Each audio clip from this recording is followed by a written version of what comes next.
சிவனும் விஷ்ணுவும் மறைஞ்சிடுறாங்க. அப்போ வந்து மக்கள் வந்து தவறான முடிவு எடுத்ததுக்கு ரொம்ப மனசு வந்துடுறாங்க. இவர் வந்து வழக்கம் போல் வந்து பார்த்தீங்கன்னா அந்த சிவனடியார்களையும் விஷ்ணு அடியார்களையும் வந்து அவர் மதிக்கிறது. அதனால நாட்டில் வந்து பல பஞ்சங்கள், கொள்ளை நோய் வருது. இன்னும் புதுசு புதுசாக வருது.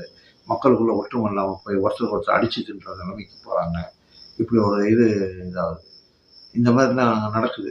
நடந்துக்கிட்டே இருக்கும்போது வந்து பார்த்தீங்கன்னா, அந்த சாது வந்து சாதுவுக்கு கூடவே இருந்தவங்கள வந்து சாதுவும் வந்து அடையாளம் கண்டுக்கிறாரு. ஓ! இவங்கலாம் நம்மளுக்கு ஆவாதவங்க அப்படின்னுட்டு. ஆனா சாது வந்து ஒரு இப்போ அவருக்கு வந்து ஒரு அவர் பலத்தை சேர்த்திக்கக்கூடிய அளவுக்கு வந்து இடம் இருக்குது. ஆனா அவருக்கு வந்து ஒரு சில தவறான வழிகள்ல போனதுனால அவரால் வந்து அந்த பலத்தை எடுத்துக்க முடியுமா? முடியாதான்னு ஒரு சின்ன குழப்பத்திலேயே இருக்கிறாரு. அந்த